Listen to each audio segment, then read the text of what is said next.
8:03 is the time right now. The number of COVID-19 cases here in our state has gone past the 100,000 case mark, and we continue to track that spike for you this morning. And we're also talking about the advisories that experts want to remind you of that are in place because of COVID-19. So let's get to the newest numbers first. The state reported more than 3,000 new cases and 12 deaths yesterday. 6 of those deaths were in Lee County. Here in Southwest Florida, Collier County saw the largest increase in COVID-19 cases with 47 yesterday, followed by Lee County with 29. Charlotte County had 10. Hendry County reported 4 cases. The state health department is reminding you now to continue practicing social distancing. It is so important right now. They also say to continue to wear those masks. And some Florida businesses are also reevaluating their decisions to reopen. But we are being told that Governor Ron DeSantis has not indicated any intention of rolling back some of those reopening guidelines. And with Florida now topping 100,000 coronavirus cases, health officials are working to pinpoint exactly how and where these COVID-19 cases are happening the most and where they're spreading the most. And in some cities, the focus is shifting back to businesses like restaurants and if they are complying with the rules and regulations in place to help slow the spread of COVID-19. Our Jessica Alpern is looking into that part of the story this morning. Jessica? We're starting to see cities like Miami really start to crack down on businesses who are not complying. So we reached out to our local agencies to see whether or not they've seen an increase in the number of complaints made. Florida topped 100,000 coronavirus cases on Monday. With that, health officials are now reissuing advisories for social distancing and wearing a mask. Leading the state in the number of cases is Miami-Dade County, with the mayor there saying the city is cracking down on businesses that are not complying with COVID-19 safety measures. Some restaurants there have already been shut down, with the mayor saying there will be zero tolerance for establishments that do not follow rules to stop the spread. We reached out to some of our local agencies to see if they've seen an increase in the number of complaints here and if we can expect any tightened safety measures. The Cape Coral Mayor's office said it is not aware of any complaints related to restaurants. We followed up with the police department, who's in charge of investigating any complaints. They didn't confirm any uptick since cases have risen, but said officers are dispatched to any establishment that is reported. An officer will document the incident and determine if the establishment is in violation. If so, those reports are then referred to the state's Department of Business and Professional Regulation, who determines any penalties regarding licensing and fines. Earlier this month, we told you about how the department has placed a lot of responsibility to report non-compliant establishments on citizens, pointing to its online COVID complaint portal. We also asked city leaders whether or not we could expect to see tightened restrictions. For example, whether or not we'll start to see them require all restaurant staff to wear a mask. So far, I can tell you, City of Cape Coral has responded saying they do not have any such plans. Jessica Alpern, Fox 4, in your corner. All right, Jessica, we can tell you Friday there will be a new testing site in LaBelle. It'll be at the Hendry County EMS station. That's on Forestry Division Road. It'll be open from 9 until noon. This will be a drive-up testing site, so you don't have to meet any criteria to get tested, but you do have to make an appointment. Florida Senate Democrats are calling on Governor DeSantis to apologize for what he said last week about ag workers being the cause of the recent COVID spike. Take a listen to what the governor said. They're finding these are overwhelmingly Hispanic workers and day laborers. You know, some of these guys, they go to work in a school bus and they're all just like packed there like sardines going across like Palm Beach County or some of these other places. And, you know, just all these opportunities to have transmission. So that's what he said. Now here's the reaction. The senators wrote, quote, "These statements could be characterized as either misinformed, insensitive statements or shameful scapegoating of an entire ethnic community. But either way are offensive and inappropriate comments from our state's chief executive. On behalf of the nearly 5 million Hispanics living in Florida, we ask you to rescind and publicly apologize for the hurtful and inaccurate comments you made last week." President Trump is heading west again. This time he's going to visit Arizona. He's expected to board Air Force One around 9:20 this morning. His first stop will be in Yuma, where he will visit the Customs and Border Patrol Station. He'll also tour sections of the border wall. The president is expected to end the day in Phoenix with remarks at a Students for Trump rally inside a church. People looking to come to the U.S. temporarily have been added to a ban on visas that was just extended by President Trump through the end of the year. The cut to legal immigration now includes tech company and multinational corporation employees, seasonal workers, and students who are enrolled in education and cultural exchange programs. A Trump administration official says the move will free up more than 500,000 jobs for Americans. But critics argue it'll actually hurt the economy more by pushing business and job creation to other countries. At 8:09 right now, we want to get you to a story that's new from overnight. Police say the man wanted for attacking a woman inside a Cape Coral home was found dead. This is a story we were following closely for you yesterday morning. Fox 4 was there shortly after police found the car they were looking for in this case. It happened late last night. It belonged to Juan Nieves, and Cape Coral police now confirm he was inside that car. Police spent most of yesterday looking for him. They do believe he went into a home on Northeast 15th Place Sunday night, stabbed a woman multiple times. Neighbors tell us the woman is the mother of his children. I thought someone had gotten shot. That's what I thought it was. And then we heard later from the police that it was a stabbing. We were glad to see that he didn't break into the house because we thought maybe after we heard everything that he could have been hiding in the house. And of course, you can stick with Fox 4 as we continue to follow this case closely. And we do want to remind you, if you are ever in this type of situation, there are resources available for you. You can call the Florida Domestic Violence Hotline at 1-800-500-1119. You see that number there on your screen here. Really important to take that number down if you need it. You can find more information and resources on our website as well. That's fox4now.com. Overnight, Immokalee firefighters, along with a bulldozer from the Florida Forest Service, were able to contain a fire that was started by lightning.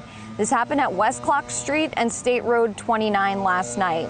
You're looking at pictures the fire department posted on Facebook. Firefighters say the fire is 100% contained. There still may be some lingering smoke there, so if you see that this morning, that is where that is coming from. All right, coming up, we're going to get you checking the radar and the tropics. As this morning, just a couple of showers off the coastline there in mainland Monroe and Collier County.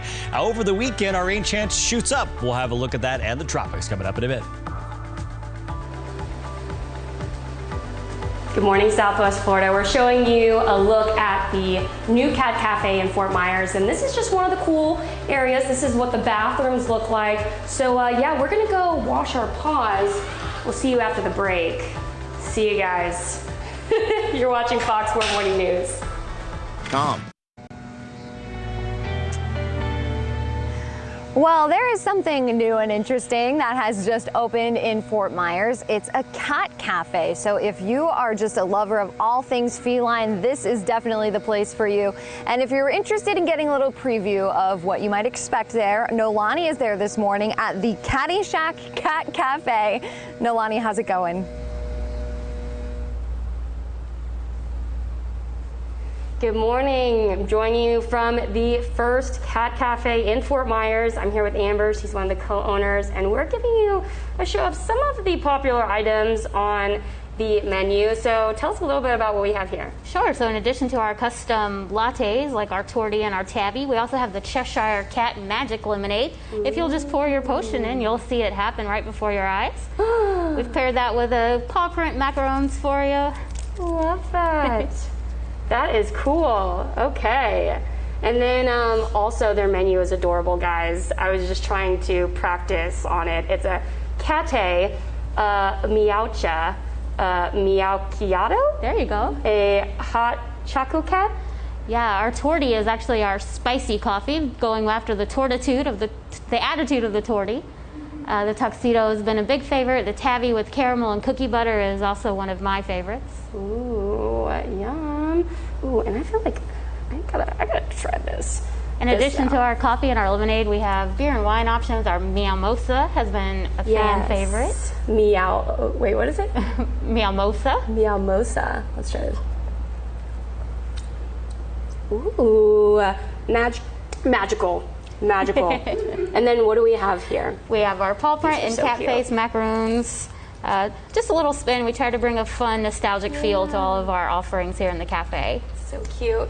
And don't they look just like these cute fluffy faces behind us? We're gonna jump in there in the next half hour. We'll be joining these fluffy feline friends on the other side, so you'll definitely want to stick with us. I'm gonna enjoy my Cheshire Cat lemonade. That. So we will toss back to you. All right, thanks, Nolani. Right now, we got to get you a check of the radar and the tropics. We have a lot to talk about this morning, but why not just start with this beautiful shot? This is looking out towards Sanibel Island from our Skycam out at Fort Myers Beach. And tide is out and the sun is up. And that means our temperatures are going to continue to climb here with the high today of around 92 degrees. We will see a 30% chance of some showers and thunderstorms here around Southwest Florida, mainly for our inland community, the areas around Glades, Henry counties, around Lake Okeechobee, before those showers and thunderstorms dissipate over towards Palm Beach and Broward counties. This morning, we tracked a little cluster of thunderstorms here south of Chokoloskee at Everglades City. What's left of those are still some showers there west of Flamingo, but we remain dry. A little false return showing up here along US 27 south of Lake Placid, and our temperatures have been climbing all morning long. We're now near 80 degrees. Naples southbound all the way towards Everglades City. And Punta Gordas is 79. Everyone has a dew point value in the low 70s here, and with that moisture in place, that's why we can't rule out the chance of a scattered shower or thunderstorm. Now, our rain chance almost doubles by the weekend, so we've got a couple of drier days before that rain chance shoots up to about 60% for Saturday and Sunday. And you can see your forecast for today. That 92-degree mark is exactly our normal for this date. So it's a pretty typical summer day in Southwest Florida. Now, the predictor model is going to show you what's going to happen today. That Gulf breeze is going to kick in. Showers and thunderstorms develop on the interior sections and along I-75, dissipate pretty quickly around sunset tonight, which is roughly around 8:30. And then tomorrow, we kind of do it all over again. We'll see showers and thunderstorms develop inland, but only about a 30% chance. Now, yesterday, the National Hurricane Center began issuing advisories on subtropical depression number 4. This is between Bermuda and areas around Nova Scotia, and the forecast has this weakening over the next couple of days. The 5 a.m. forecast keeps this as a subtropical depression, but any increase to about 40 miles per hour, and this would become subtropical storm Dolly. It would be the 4th one on the list for this year. Another thing we're watching is dust all the way from the Sahara Desert off the coast of Africa. Now, what happens here is the winds in the mid to upper levels of the atmosphere are strong enough to pick up these light, fine dust particles over the Sahara Desert. They make a 5,000-mile trek across the Atlantic. And what is interesting about this one, even though this is very common, we see this happen several times a year, this is one of the strongest dust plumes to arrive in the Caribbean around Puerto Rico in the last 50 to 60 years. And watch the forecast here for the next 5 days. This dust is going to enter the Gulf of Mexico, kind of curl back towards Florida. So while we will see some dusty conditions here, the main dust plume is going to stay to our south and then actually enter the Tennessee Valley. So what this will do for us here is suppress some tropical development, but also give us some beautiful sunrises and sunsets and that hot and hazy conditions. They'll be around Thursday and Friday with temperatures in the mid-90s there to wrap up the week. Well, if you're not excited to go to the grocery store, or if you're trying to save some money, we'll show you which delivery services are offering you some deals right now. Time right now is 8:20. You're watching Fox 4 Morning News. Save your money. If you're not comfortable leaving the safety of your house to go grocery shopping, you, of course, are not alone. Right now, many people are choosing to pay to have their groceries shipped and delivered to their front door. This morning, Jimmy Rhodes takes a look at some of the best grocery delivery deals. If you feel you need to wear a hazmat suit to the grocery store, you're not alone. A lot of people are really interested in getting their groceries delivered to their house right now for obvious reasons. Kyle James from RatherBeShopping.com says big grocers know that a lot of people will be trying delivery services for the first time, so It really is a battle for consumer loyalty, and so it's kind of a perfect storm for consumers to give this a try. because grocers are desperate to get their foot in the door of your grocery delivery mindspace. We're running down the offers starting with Walmart. Walmart is offering a 15-day trial to their unlimited delivery service. And what that does is it gives you free delivery for 15 days. You could get a free delivery all 15 days, but you do have to reach a minimum of $35 on the order. And there's also an introductory deal. A one-time use, $10 off your $50 delivery order. So it's a great way to get 20% worth of free groceries. But be careful, you have to proactively opt out of this at the end of the 15 days. If you don't, you're going to be charged $98 annually or $12.95 a month. So flag the date. You need to either opt out or sign up. Putting a little reminder in your phone or writing it on your calendar for you to go on and make sure you cancel it. How about another coast-to-coast retailer, Target, which has partnered with Shipt for delivery. And right now they're offering 4 free weeks of delivery via Shipt. So you can go on and place as many orders you want for 4 weeks, see if you like it. After that, you're going to pay $99 a year. So again, set a reminder to opt out, but Kyle says you may wind up liking the deal. If you factor in your time and your gas, in many cases that $99 a year is a pretty good bargain. And Target's delivery service includes items from some other departments too. You're talking about grocery and home goods and home decor and get that free delivery, so it's definitely worth checking out. Okay, our last huge national brand offering a trial deal, Whole Foods via Amazon Prime. If you're not already a Prime member, This might be a good time to do the 30-day free trial. during the free trial for Amazon Prime, you could try out their Whole Foods delivery. 30 days, you can test the service and get the free delivery, and you get all the other perks of Prime as well. And this is another one you need to opt out or else they'll sign you up for the whole year. Okay, Walmart, Target, and Amazon are all huge retailers that sell basically everything. But there are actual grocery chains offering free trials on delivery too, like Safeway, which, depending on where you live, may be called Albertsons or Vons. So Safeway has a really cool promotion right now, and they have a coupon code, and what's going to do is going to give you $20 off your first $75 grocery delivery order or more. And that comes with free delivery, so I mean, it's a great way to try their service. Okay, the great thing about this one is you don't have to remember to opt out, but if you want to continue with the service, You're going to pay $9.95 per delivery. If your order exceeds $150, that fee is reduced. to find out how long these deals last, some regional grocery chains also offering deals, and all the other fine print, head to RatherBeShopping.com. Scoring big savings on grocery delivery is at the top of the list. Well, public universities in our state are about to move one step closer to rebounding today. We'll tell you about a big meeting that's planned in just a few hours, and we'll take a close look at some of the changes we can expect at FGCU this fall. The time is 8:26. You're watching Fox 4 Morning News. Live from the station that's in your corner. You're watching Fox 4 Morning News. Good morning, everybody. 8:30 is the time as we continue to social distance here on Fox 4 Morning News. Trent and I are in studio, but far away from each other this morning. Hey. And Lisa is at Cape Coral Yacht Club. And Lisa, I think you've got the best end of the deal right now. Now that the sun is coming up, though, is it starting to get a little warmer out there? It still feels really comfortable out here. And I was just going to say, I miss you guys a lot, but this is the place to be this morning. And if social distancing means I get to be here, I guess I don't miss you as much as I thought I did. Yeah, that hurts. Yeah, right here. That didn't last very long. Thanks a lot, Lisa. Yeah. So, Chris, it's good to see you today.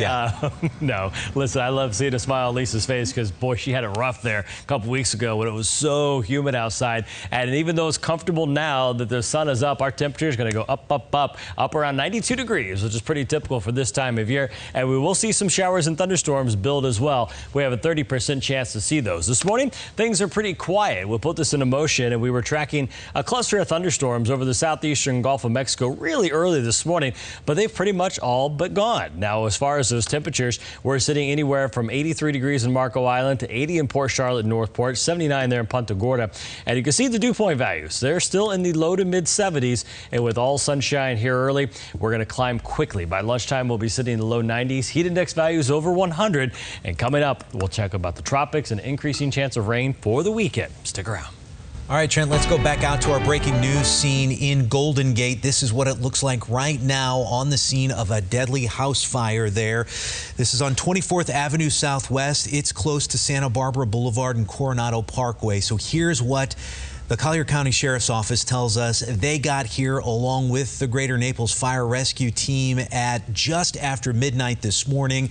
This duplex was on fire, and unfortunately, as they started their investigation, they realized at least one person has died in the fire.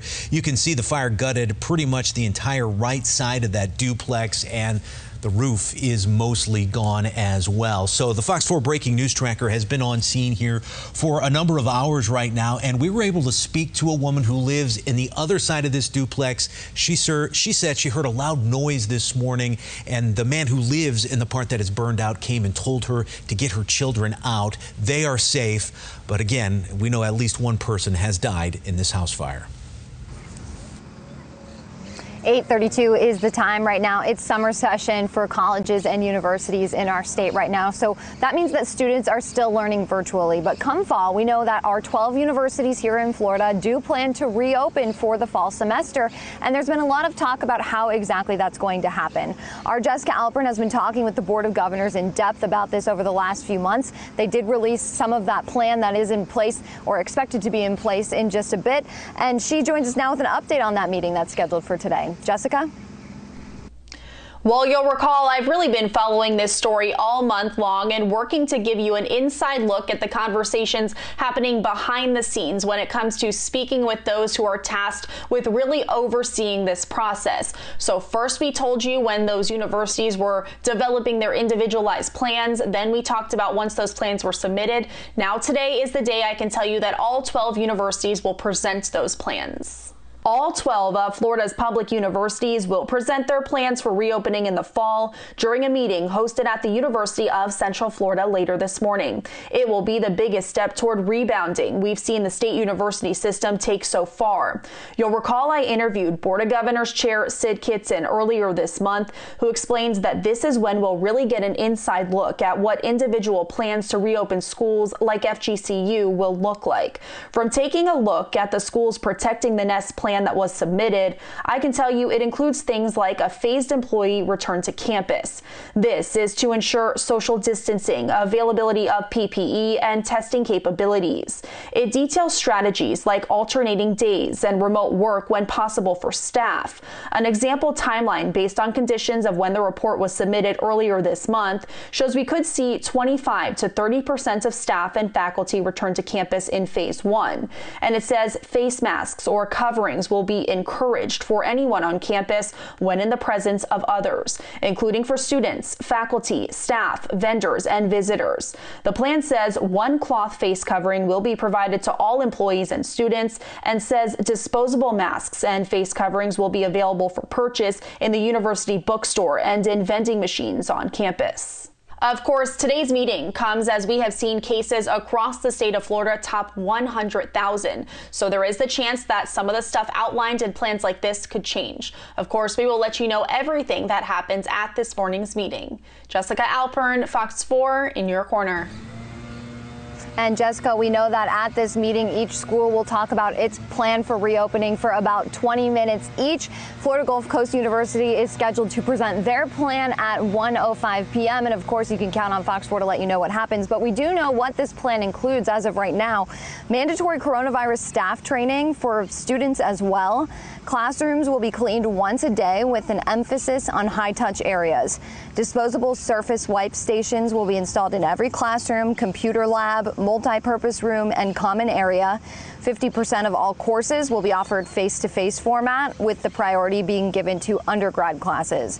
Right now, we haven't heard if there's a decision on classroom capacity, but the plan is to make masks encouraged while on campus. They will not be mandatory. That's also the case with the other universities here in our state. None of this is set in stone. It's just up for discussion today. And again, we will let you know what ends up happening. All of this is subject to change.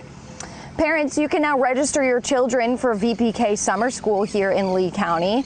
This free program is designed to prepare students for kindergarten in August. Classes will be held Monday through Thursday from June 29th to July 30th at either Sunshine Elementary School in Lehigh Acres or the Early Childhood Learning Center in Fort Myers. If you want to register, you can head to the site on your screen, elcofswfl.org.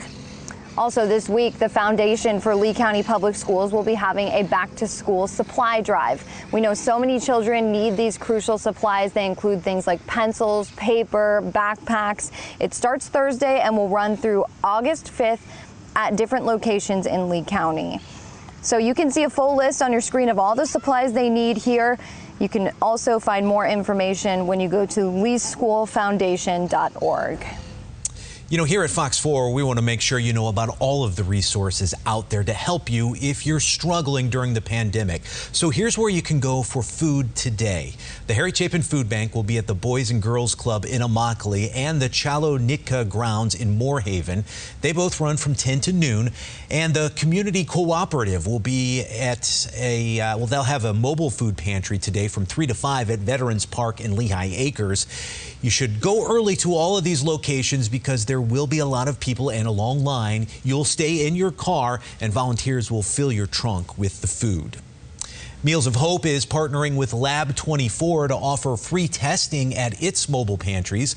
Today you can go to East Naples Community Park from 3 until 5 to pick up food and be tested at the same time. For more dates and locations, go to facebook.com/Meals of Hope. This testing is for both adults and children. Are you going to get them a second stimulus? Yeah, we are. That is a promise from the president. He made a pledge that if you qualify, you will get another round of stimulus checks. This is one of just several topics the president talked about with Four in Your Corner's political reporter Joe St. George in an interview you will only see here on Fox 4. On Saturday night, you said that you told your staff to slow the testing down to improve the numbers. Does that mean someone watching this right now on their local news is not going to get a test because you asked your staff? We do more testing than any country in the world by far, 25 million tests. Other countries do 1 million. Every time you do a test, as you do more tests, it shows more and more cases. So we're so far advanced, both in terms of the quality and the amount, and we're doing all these tests and it shows cases. If other countries aren't doing, or if we did slow it down, we wouldn't show nearly as many cases. But did you ask to slow it down? If it did slow down, frankly, I think we're way ahead of ourselves, if you want to know the truth. We've done too good a job. I have a lot of viewers in Florida, Ohio, Wisconsin, Michigan, who are still struggling economically, sir. They spent all of that first stimulus check. Are you going to get them a second stimulus check? Yeah, we are. We are. Look, we had this... When are you going to get it? We had this going better than anybody's ever seen before. We had the best job numbers, the best economics, the best economy we've ever had. And then we had the virus come in from China, and now we're rebuilding it again. We will be doing another stimulus package. It'll be very good. It'll be very generous. And how much? How much? People want to know. You'll find out about it. You'll find out. When are you going to do it? When are you going to announce it? I think over the next, I think it's going to be bipartisan. I think it's going to be over the next couple of weeks, probably. This morning you tweeted about how mail-in ballots will be fraudulent. Any specific evidence? Where is the specific evidence that there are frauds? Thousands of cases all over. Thousands. I don't like the system. An example. All over the country you have thousands of cases. A friend of mine gets a ballot. His son unfortunately passed away 7 years ago. He gets a ballot for his son to vote. That's one case, but there are thousands and thousands of cases.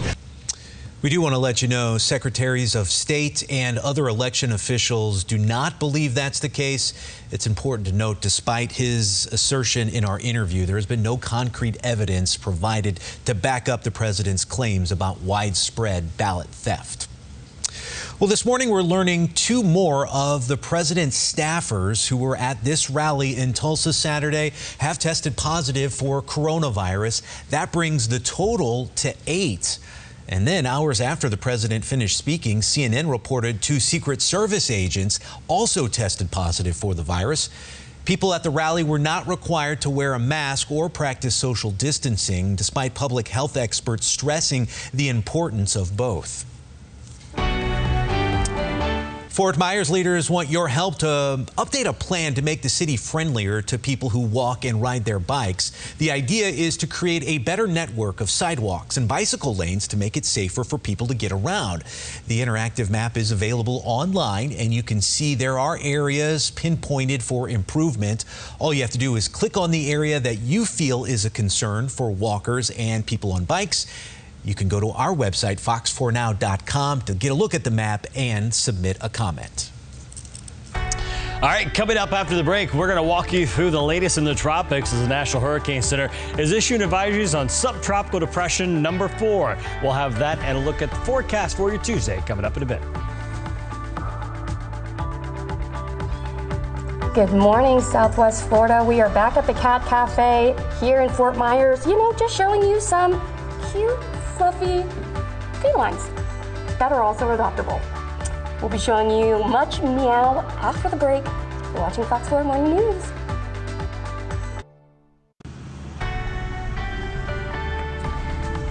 Good morning. 8:45 is the time right now, and as you can see, I drew the short end of the stick this morning. Just kidding. I am the luckiest human. I am coming to you live this morning from the Cape Coral Yacht Club beach, and we had a gorgeous sunrise this